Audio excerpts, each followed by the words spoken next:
예, 시청자 여러분 안녕하십니까? 안녕하십니까? 마음 공부하는 소울닥터 김석봉 원장님 나오셨습니다. 네, 안녕하세요. 예. 자, 원장님 지금 오늘 저희들이 목요일 날 녹화를 하고 있는데요. 네. 지금 어제 이제 저녁에 팬데믹 예. 선언이 나오지 않았습니까? WHO에서 했죠. 참 진작 좀 했어야 되는데 그렇죠. 늦었죠. 좀 늦었죠. 예. 예, 그래서 이제 CNN이 너네들이 뭐라든 우리는 그런 선언을 하겠다 하니까 예. 이제 밀려서 하는 양식인데 어쨌든 저게 지금 세계의 정시라든지 예. 경제에 지금 엄청난 오늘 그렇죠. 데미지를 입히고 있지 않습니까? 예. 그러니까 이제 그 팬데믹 선언, WHO의 팬데믹 예. 선언이 왜 중요하냐면 예. 그 팬데믹 선언을 하면 각 나라마다 그 조치가 방역 조치가 더 강화되거든요. 예. 그 기점을 예. 해서. 근데 이게 팬데믹 선언을 뒤로 미루면서 그 방역 조치 강화의 타이밍을 좀 놓친 부분이 있어 보이고, 그 다음에 지금 오히려 그러니까 더 우리나라처럼 중국인 입국 차단을 안 해서 문제가 벌어지는 것처럼 그때 당시 중국인 입국 금지 조치를 했으면 예. 지금처럼 심각한 상황에 안 갔을 텐데, 예. 그리고 계속 우리나라도 계속 타이밍이 늦었잖아요. 예. 어떤 조치를 하는 게. 예. 그러니까 이 방역 조치는 과감하게 선제적으로 하는 게 실제로 나중에 사망률을 낮추는데 크게 기여한다고 알고 있습니다. 예. 그래서 이게 좀 세계적으로 네. 참 이 우한 폐렴을 바라보는 시각에서 네, 이 늘뛰듯이 네, 좀 긍정적으로 이렇게 보는 경향이 네. 한국도 한국 정권이 있지만 또 밖에도 그런 네. 세력들이 있어요. 그렇죠. 그리고 또 한편으로는 이 부분이 잠깐만 또 궤도에 벗어나면 굉장히 비관적이 되고 이 완전히 너를 띄고 있는 양상이에요. 네. 그런 거를 본다면 실제로 누구도 네. 이 지금 병의 실체를 잘 모르니까 이게 늘뛰지 알면 가책성이 생기잖아요. 예측이 가능하잖아요. 그렇죠. 지금 현재 이제 서서히 지금 환자들이 나오면서 이 우한 폐렴 바이러스의 정체가 조금씩 드러나고 있지만 완전히 드러난 건 아니거든요. 예. 그러니까 지금 현재 앞으로도 어떻게 진행될지 가보지 않은 길을 가는 것에 대한 두려움이 크기 때문에 그런 건데, 지금 현재 알려진 사실은 지금 우한 폐렴 바이러스에 걸렸을 경우 80%는 경증이다. 경증 상태로 끝난다. 그다음에 14% 정도는 중증으로 간다. 그다음에 6%는 위중으로 간다. 그러니까 지금 이제 의료계에서 타겟으로 삼는 거는 6%. 그러니까 넓게 보면 20%죠. 14%, 6%. 그러니까 여기에 타겟을 삼아서 방역 정부에서도 제일 먼저 신경 쓰는 게 이게 급격하게 위중한 환자가 늘어나지 않고 서서히 숫자가 어느 정도 우리 의료 자원이 소화할 수 있는 여건에서 발병을 할 수 있도록 서서히 생겼다가 서서히 사라지는 그런 거를 하는 게 이제 방역 당국의 역할이고요. 그러니까 급격하게 전번에 대구에서 갑자기 폭증을 해버리니까 의료 자원이 감당을 못하고 병원에 한 번도 오지 못하고 돌아가신 분들이 생기고 그러잖아요. 그래서 지금 이런 상황에서 이 병이 이제 극복이 가능하려면 네. 이제 백신이나 치료제도 나와야 되지만 네. 일단 실체를 알아야 극복이 가능한데 그렇죠. 제가 지금 뭐 굉장히 의문을 가지고 있는 거는 지금 일부는 정세가 뭐 폐나 네. 심장은 연결되니까 폐심장은 이야기를 하지만은 발열 이야기하고 오한. 근데 어떤 사람은 그런 게 없이 두통이 심하거나 네. 설사를 하거나 네, 이렇게 또 죽은 그래서 죽을 때까지도 중국에서는 이 무슨 속이 안 좋아서 죽은 줄 아는 사람도 있어요. 근데 사후에 이제 이런 검사해 보니까 그러더라. 엊그제 이제 대구의 이 통합당 예비 후보의 선거 사무장이 이렇게 이제 쓰러져서 이제 죽었는데 죽기 전에는 음성이 나왔는데 죽고 난 뒤에 양성이 나와. CT를 끌어 보니까 이제 양성이 나왔다는 거거든요. 네, CT 찍어보니까 폐가 문제가 심각해서 네. 그때 그 검사를, 이 진단키도 검사를 또 했죠. 그리고 확진상의 양성이 나왔죠. 그래서 이제 그 사람 같은 경우에도 보더라도 음성이라고 나오다가 네. 죽어서야 양성이 된단 네, 말이에요. 네. 그러니까 이게 지금 확진자 테스트도 사실은 먹혀들지 않는 일정한 군도 있는 거 아니냐. 그러니까 지금 오류 때문이냐. 네. 도대체 뭐 때문에 그런 거냐. 그러니까 진단키트의 그 센시티비티, 민감성. 센시티비티도 문제가 있어 보이고요. 예. 위음성이라고도 이야기. 위 음성이 많이 나오는 것 같아요. 이 진단 키트 자체가. 그러니까 어떤 환자는 6번 계속 음성 나왔다가 7번째 그 청도 대남병원의 그 간병인, 중국인 간병인은 6번 음성 나와가지고 7번째 양성 나왔거든요. 그리고 음성이 됐다가 음성이 됐다가 다시 양성이 되는 환자들도 있고요.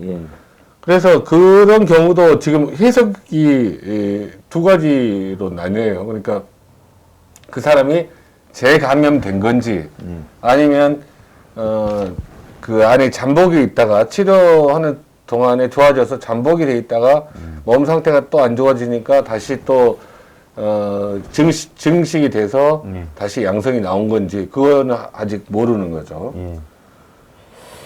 자, 그래서 이게 또 RNA 이제 네. 그 계열 네, RNA 바이러스. 바이러스인데 굉장히 이제 사람에게 친화력, 네. 그러니까 이 달라붙어서 전염력이 높다. 네. 근데 이제 이게 치사율이 뭐 별로 안 높지만 전염력이 높다 이래 보지만 네. 또 상대적으로 보면 네. 그냥 갑자기 죽는 사람들이 여러 군데서 나오고 그러니까요. 있으니까. 그러면 치사율이 안 높은데 갑자기 죽을 수는 없는 거 아닙니까? 우리가 보통 병의 상식으로 보면.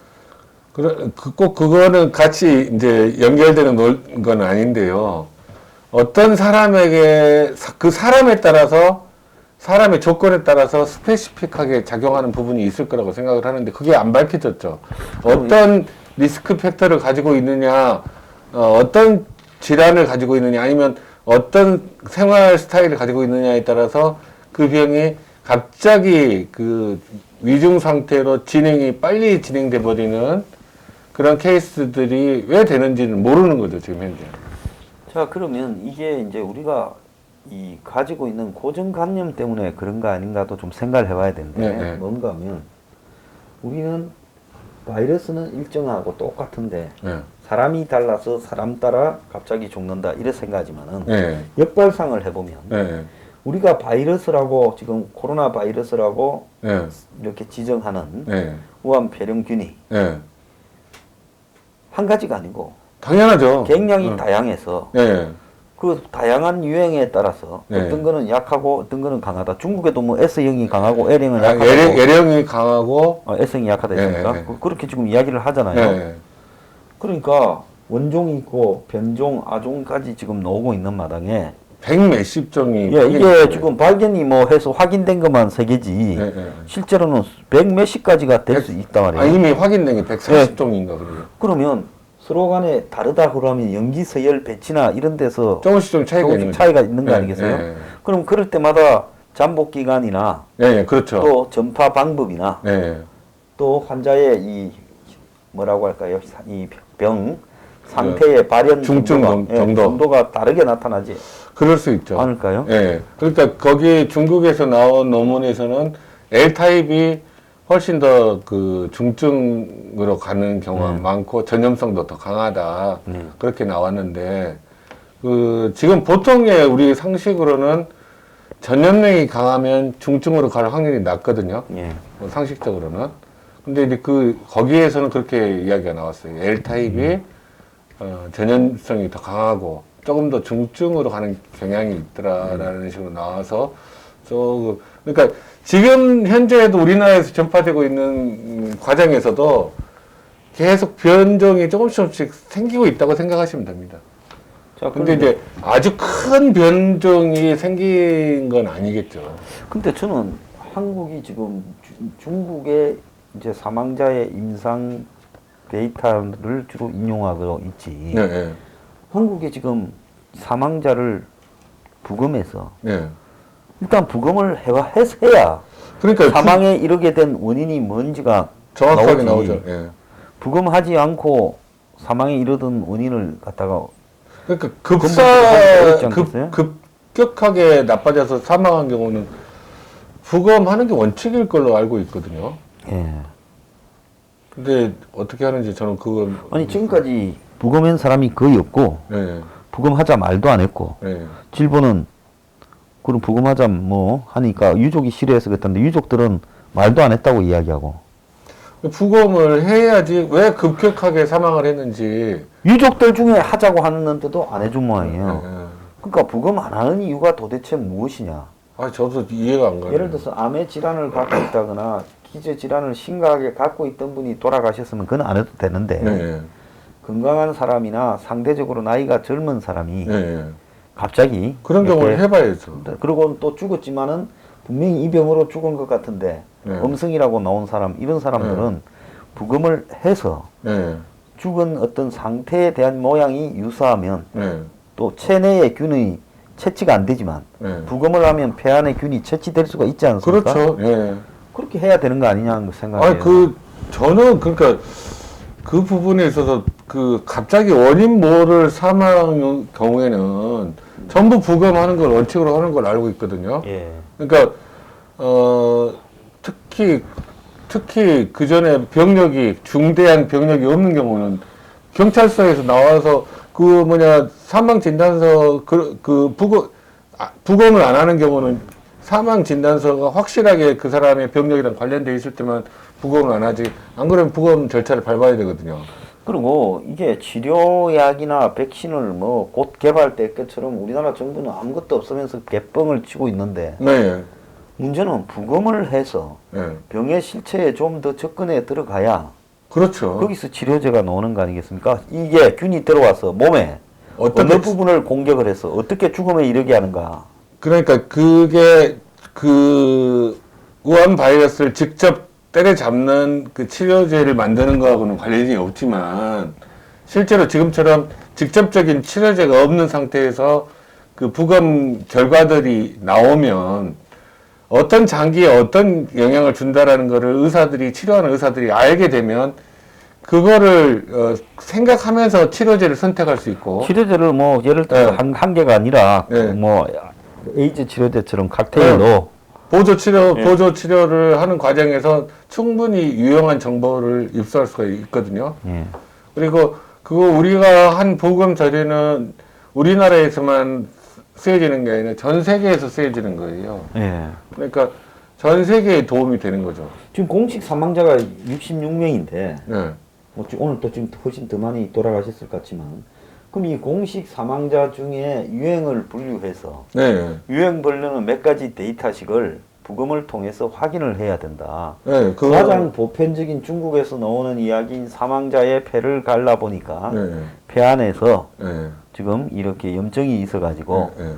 폐에 삼출액. 예, 그 이제 삼투액득이 밖으로 나와가 네. 가득 차 있어. 가득 차가 끈적끈적해져 있어서 결국은 이렇게 네. 이 호흡을 호흡이 못하는 상태. 곤란하게 만들어서 죽음에 이르게 되었다. 이거 아니겠습니까? 네. 네. 그러면 한국에서도 중국에서 받은 그런 자료와 비슷한 현상이 나와서 죽은 건지. 네. 자, 기저질환자가 죽었다고 하지만은 그래도 좀 더 살 사람이 갑자기 죽으면 네. 질병에 이르게 한 마지막 사인이 뭐냐. 그렇죠. 네. 그래야 이제 거꾸로 이 우한폐렴이 죽음까지 이르게 하는데 어떤 부분을 자극해서 공격을 사람이 하는데, 이런 방식으로 죽게 되었다. 네. 네. 이거를 갖다가 부검을 하지 않고 한다는 거는 우리 그 소장님 말씀이 100번 옳으신 말씀이에요. 이게 뭐 아프리카도 아니고 말입니다. 네. 우리가 남 도울 일 없으니까 우리는 막 있는 사람이나 빨리 치료라도 한 명 더 하는 게 중요한 거고 우리가 그런 걸 할 능력도 안 된다 하면 몰라도 네. 그런 게 아니라 세계 백신 연구소가 한국에 있다면서요. 그거는 저는 처음 한국 들었습니다. 서울대 있대요. 그래요. 근데 뭐 G7이고 잘 사는 나라들이 네. 다국적 기업 약 때문에 네. 뭐 참가를 안 하고 있다는데. 그것 때문에 그런가 보구나. 네. 보통 우리나라는 그 병원에서 임상 3상을 하기가 좀 예. 좋은 예. 나라거든요. 예. 여러 가지 시스템이. 예. 그래서 아마 백신 연구소가 여기 있는 모양이네요. 예, 그렇겠죠. 예. 근데 이제 제가 우리 시청자분들께 말씀드리고 싶은 거는 저도 실질적으로는 정신과 의사이고 그 문외한에 속할 수 있지만 제가 아는 상식으로는 이게 백신이 만들어지는 데는 시간이 많이 걸립니다. 왜 안 만들어지나 그렇게 생각하실지 모르지만 그 백신이 만들어지고 또 그 사람에게 테스트하고 그런 과정을 다 밟아 나가는 과정이 아무리 빨라야 1년은 걸리거든요. 그리고 치료제 이야기가 나오는데 지금 기존에 있는 치료제가 아닌 새로운 치료제가 나오는 것도 시간이 많이 걸려요. 그러니까 지금 현재 유일하게 중증 치료에 희망을 가지고 있는 게 그 에볼라 바이러스 치료제로 개발된 람데시비르라는 약인데 그거는 두 가지 문제가 있어요. 그게 효과가 있었으면 좋겠는데 효과가 있다고 합시다. 근데 그게 전 세계의 물량을 동시에 그거를 공급할 수 있느냐 하는 문제는 또 별개의 문제거든요. 효과가 있어도. 예, 그래서 이게 보니까. 그래서 생각한 것보다 그 치료 현장에서 지금 현재 치료 현장에서 하는 것처럼 제일 중요한 거는 지금 현재 치료 현장에서는 산소 공급. 또 그 중증 환자에서요. 산소 공급이 굉장히 중요하고 그 환자가 산소 공급을 받을 수 있는 병원 시설이 되어 있는 곳이 확보가 되어야 된다는 게 중요한 겁니다. 그리고 지금 제가 알기로는 그 우리나라 그 요즘은 통계가 나오는지 안 나오는지 모르겠는데 발표될 때 얼마 전까지만 해도 위중 몇 명 그렇게 나오잖아요. 그 위중이라는 거는 굉장히 심각한 상태이거든요. 아마 인공호흡기나 에크모를 달고 있는 사람을 그렇겠죠. 위중이라고 할 건데 지금 위중으로 병의 상태가 진행된 사람이 다시 회복된 사람이 회복된 사람이 한 명도 없었을 거예요. 예, 그러니까 대부분 단계적으로 돌아가시는 쪽으로 가는 것 같아요. 위중에서 전번에 메르스 사태 때는 위중에서 회복된 분들이 있었거든요. 근데 지금 현재까지 제가 알기로는 매스컴에 보도된 걸로는 로만 봤을 때는 위중에서 회복된 분이 안 나온 것 같아요. 그러니까 이게 이 우한 코로나 바이러스가 진짜로 무서운 거는 이게 무증상 감염자가 있다는 게 굉장히 무섭고요. 그 다음에 대다수는 80%는 경증으로 끝나지만 위중으로 들어가는 6%는 진짜로 힘들다. 그런 부분들이 저는 굉장히 무섭게 다가옵니다. 자, 그래서 이제 우리가 여기서 중요한 거는 지금도 뭐 위중이 한 60명 되는 모양이에요. 위중이요.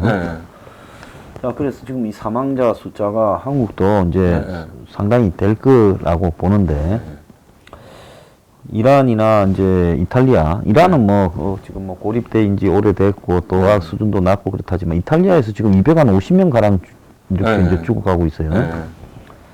이탈리아는 그래도 유럽에서야 이제 인류 국가는 아니지만 큰 나라고. 그렇죠. 나름 전통이 있는 나라인데 저렇게 사망자가 많이 나오는가? 그 이탈리아도 마찬가지로 환자가 폭증해 버려가지고 의료 자원에 도달하지 못하는 환자들이 많았을 거예요. 왜냐하면 제가 보도 기사에서 얼핏 본 건데 이태리에서도 병원의 병실 밖에서 병원 복도에 환자들이 있었다는 이야기 들어보면 환자가 갑자기 폭증해 버리니까 의료 자원이 어떻게 해볼 수 없는 상태가 돼버린 거죠. 자, 거기에 하나 이해가 좀 안 되는 거는 이태리는 우리보다 훨씬 짧은 기간에 지금 얻어맞으면서 광범위하게 얻어맞는데 이태리에 지금 확진자가 10,000명도 넘어서 12,000을 가고 있잖아요. 그럼 이태리는 12,000이 넘으면 우리보다 훨씬 작겠는데 확진율이 저렇게 높다는 겁니까? 아니면 이태리도 우리 이상으로 우리보다 훨씬 짧은 시간에 많이 검사를 했다는 겁니까? 우리나라는 지금 그 신천지를 타겟으로 삼아가지고 신천지랑 관련된 사람을 모조리 다 검사를 했지 않습니까? 그러니까 그 검사하다 보니까 무증상 감염자들도 확인이 됐고, 근데 이태리에서는 그렇게 뭐 타겟을 삼아서 하지는 않은 것 같고, 거기에서 증상이 있는 환자들을 대상으로 검사를 했는데 그렇게 된 것 같아요.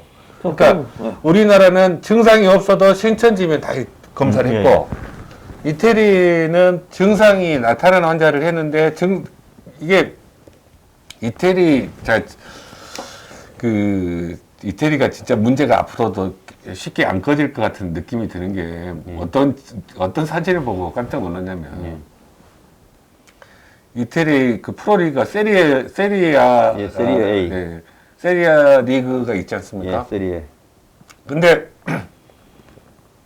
그게 무증상 관중 경기를 한다고 하니까 그 응원하는 시민들이 마스크도 안 끼고 그 밖에서 경기장 밖에서 응원하고 있어요.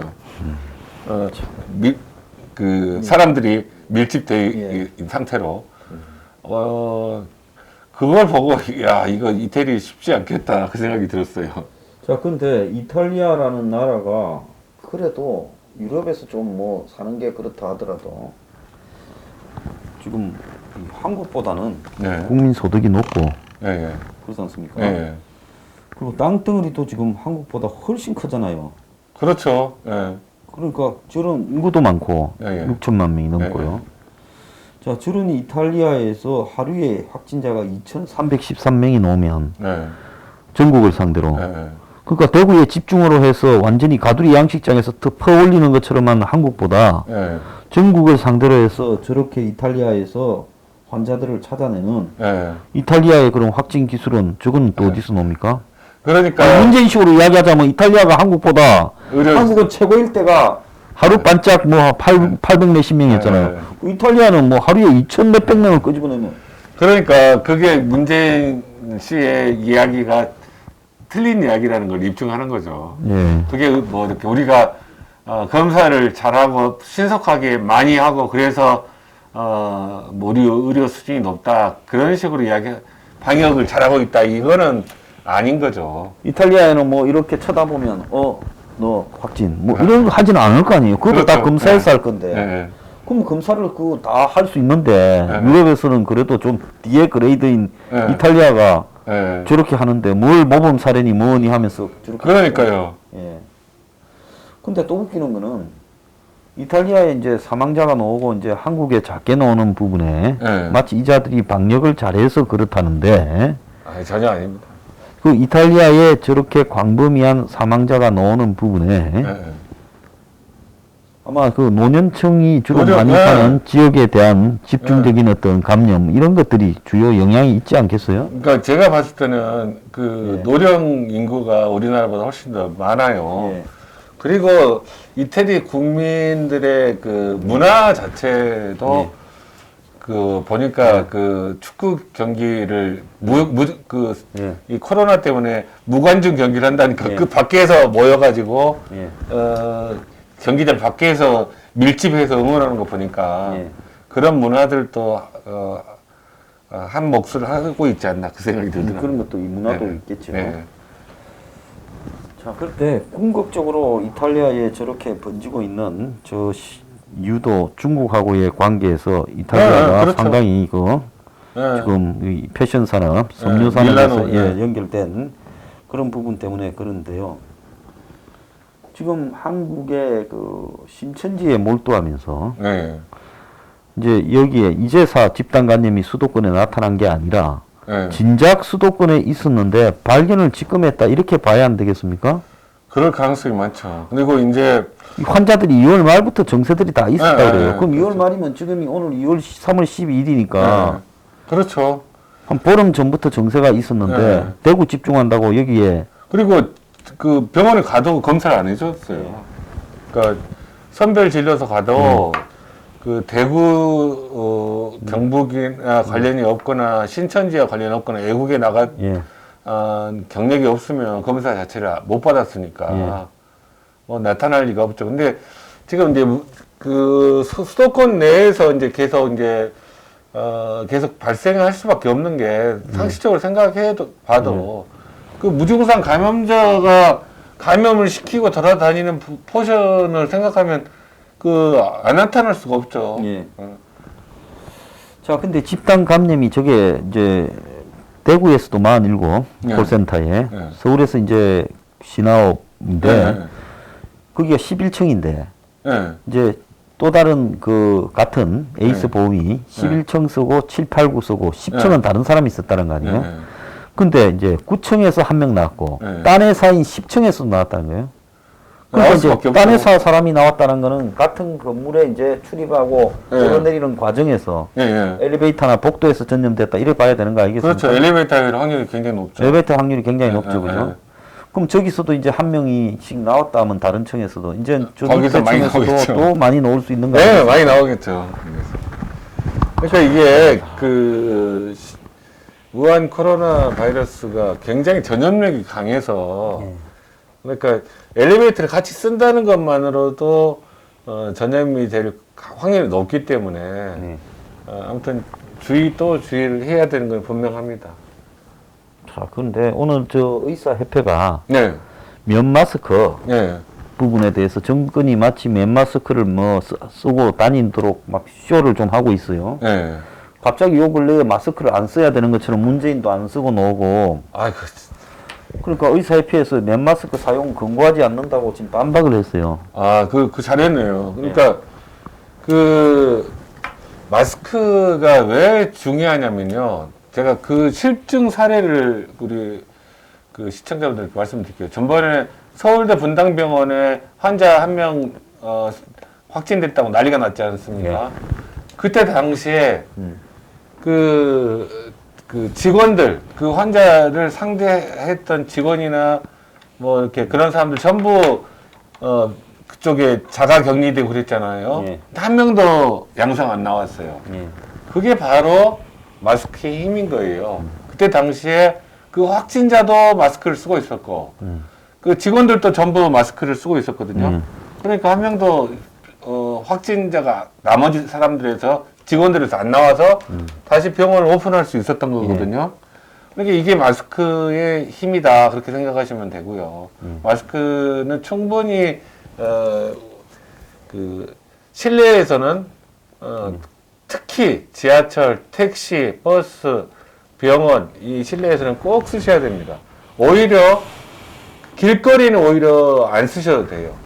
길거리에서는 바람이 불고 이렇게 공기가 유통되는 곳에서는 바이러스가 쉽게 전파되기 힘들거든요. 길거리를 산책하고 걷고 할 때는 답답하면 안 쓰셔도 됩니다. 근데 지금 오히려 거꾸로 하시는 분들이 꽤 있어서 제가 말씀드려요. 길거리에서는 쓰고 병원까지 오셔가지고 병원 안에 들어와서 마스크를 벗는 분들이 꽤 있어요. 그러니까 거꾸로 하시는 거죠.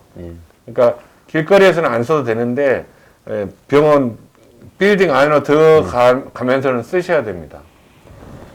자, 그래서 정말 이게 심상치 않으니까 이제 수도권에 대해 이제 이 감염이 곳곳에서 또 이런 게 비슷한 게 여러 개 그러니까 터지지 제 않겠습니까? 추측으로는 소규모 이번처럼 이런 이렇게 크게 집단 감염이 생길 수도 있지만 몇십 명 단위로 소규모 집단 감염이 산발적으로 계속 나타날 거로 저는 생각을 합니다. 그거는 정상적으로 검사를 계속 해도 나타날 수 있지만 정상적으로 검사를 안 해도 이 병의 특성상 소규모 집단 감염은 분명히 드러날 수밖에 없어요. 아무리 정권에서 감추려고 해도 그 환자들 중에 일부는 또 그 중증으로 가기 때문에 검사를 안 할 수가 없어요. 그러니까 참 이게 앞으로 참 길어질 것 같고 굉장히 어려워질 것 같습니다. 그래서 2부에서 내일 방역 대책에 대해 좀 깊숙하게 논의를 나눠보도록 하겠습니다. 오늘 마치겠습니다. 감사합니다. 감사합니다.